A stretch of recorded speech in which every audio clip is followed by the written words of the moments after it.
శ్రీమాత్రే నమః. రేపు వరలక్ష్మి వ్రతం కాబట్టి వ్రతం ఎలా చేస్తే ఫలితం వస్తుందో చూద్దాం. అందరూ ఈ మధ్యకాలంలో ఏం చేస్తున్నారంటే ఎంత ఆడంబరంగా చేస్తే అంత గొప్ప అనుకుంటున్నారు. అసలు అమ్మవారికి కావాల్సింది ఆడంబరం కాదు, భక్తి, ప్రేమ. అన్ని అలంకారాలు చేస్తూ ఆడంబరంగా చేస్తూ ఇప్పుడు చూడండి, ఆడంబరంగా మనం పూజలు చేసేటప్పుడు మన ఆలోచనలన్నీ ఎక్కడుంటాయి? పక్క వాళ్ళ మీద ఉంటుంది, అమ్మవారి మీద ఉండదు కదా. సో వీళ్ళు వస్తే ఏమంటారో, వాళ్ళు వస్తే ఏమంటారో, వీళ్ళు పొగుడతారా, వాళ్ళు పొగుడతారా, ఇవే ఆలోచనలే. ఇలాంటి ఆలోచనలు పెట్టుకొని ఆడంబరంగా చెయ్యాలి అన్న తపనలో మనం ఏం చేస్తున్నాము? అమ్మవారిని ధ్యానించట్లేదు. కాబట్టి ఈ ఆడంబరాలు కొంచెం తగ్గించండి. కొంచెం తగ్గించుకొని మనం అమ్మవారి పూజ ఏర్పాట్లు చేసుకుంటే మంచిది. ఇంకోటి ఏంటంటే, ఎక్కువ ఇలా అలంకారాలు ఆడంబరాలకు పోతే ఏమవుతుందంటే మనం టయర్డ్ అయిపోతాం. అన్నీ చేసుకొని టయర్డ్ అయిపోయి కానీ కరెక్ట్ పూజ కూర్చునేసరికి ఓపిక ఉండట్లేదు కదా. కాబట్టి కొంచెం మధ్య మార్గంగా చేసుకుంటే చాలా మంచిది. ఇంకొకటి, అమ్మవారు ఎప్పటికైనా భక్తికి పరవశించిపోతారన్నమాట. ధ్యానం ఇంకో వారం రోజుల్లో మనం పూజ చేస్తున్నాం అని ఆలోచిస్తుంటాం. రోజు ఎప్పుడెప్పుడు శ్రావణ శుక్రవారం వస్తుందా, ఎప్పుడెప్పుడు అమ్మవారి పూజ చేసుకోవాలా అని ఆలోచిస్తుంటాం. అప్పుడు చూడండి, మన ధ్యానం అంతా ఎక్కడుంటుంది? అమ్మవారి మీదే ఉంటుంది. పొద్దున్నే లేస్తాము, తలంటు స్నానం చేసుకొని ఇల్లు క్లీన్ చేసుకొని అమ్మకు పూజ చేయాలి, అమ్మకు పూజ చేయాలి అని ఆలోచిస్తుంటాం కదా.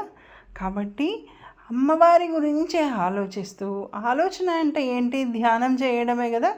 అమ్మవారిని ధ్యానం చేస్తూ అమ్మవారి శ్లోకాలు మంత్రం చదువుకుంటూ అమ్మవారికి అలంకరణ చేస్తే చాలా మంచిదన్నమాట.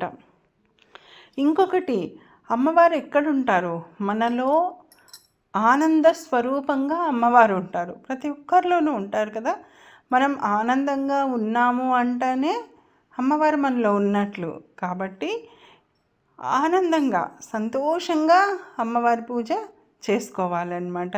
ఇప్పుడు చూడండి, ఎక్కువ పనులు చేయడం వలన ఎక్కువగా అలసిపోతాం మనం కదా. అలసిపోతే ఆనందం ఎక్కడి నుంచి వస్తుంది? రాదు.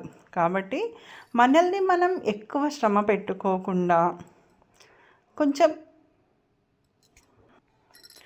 ఆర్భాటాలకు పోకుండా ఓకే అమ్మవారి పూజ చేసుకుంటే మనము హ్యాపీగా ఉంటాము, ఎక్కువగా అలసిపోము.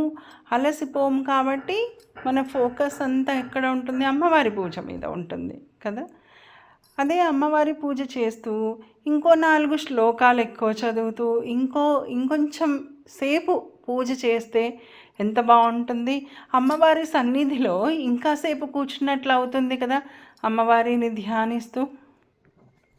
ఇలా అమ్మవారి పూజ చేసుకుందాం. ఇక్కడ గమనించవలసిన ఇంకొక విషయం ఏంటంటే, పాజిటివ్ యాటిట్యూడ్. ఏ పూజ చేసినా, ఏ వ్రతం చేసినా మన యాటిట్యూడ్ పాజిటివ్గా ఉండాలి. ఒకటి, మనం సంతోషంగా ఉండాలి. 2, మంచి ఆలోచనలు ఉండాలి. 3వది వచ్చేసి మన యాటిట్యూడ్ కూడా పాజిటివ్గా ఉండాలి. అప్పుడు మన పూజలు, మన వ్రతాలు, మన జపాలు ఫలిస్తాయి అన్నమాట. సో అందరూ ఆడంబరాల కంటే కూడా భక్తికి కొంచెం ప్రాధాన్యత ఇస్తూ పూజ చేసుకుంటే దాని యొక్క ఫలితం చాలా ఉంటుంది, చాలా ఫలితం ఉంటుందన్నమాట. ఇంకా ఒక 4 పాటలు వస్తే పూజ అయ్యాక అమ్మవారి మీద ఒక 4 పాటలు పాడుకొని అష్టోత్తరాలు చదువుతూ అమ్మవారి శ్లోకాలు చదువుతూ ఇలా పూజ చేస్తే చాలా మంచిది. పూజ అయ్యాక కూడా అమ్మవారి సన్నిధిలోనే కాసేపు కూర్చొని అమ్మవారి యొక్క సాన్నిధ్యాన్ని మనం ఫీల్ అవ్వాలి. అప్పుడు అమ్మవారి యొక్క ఆశీర్వాదం మన లోపలికి దిగుతుంది. శ్రీమాత్రే నమః.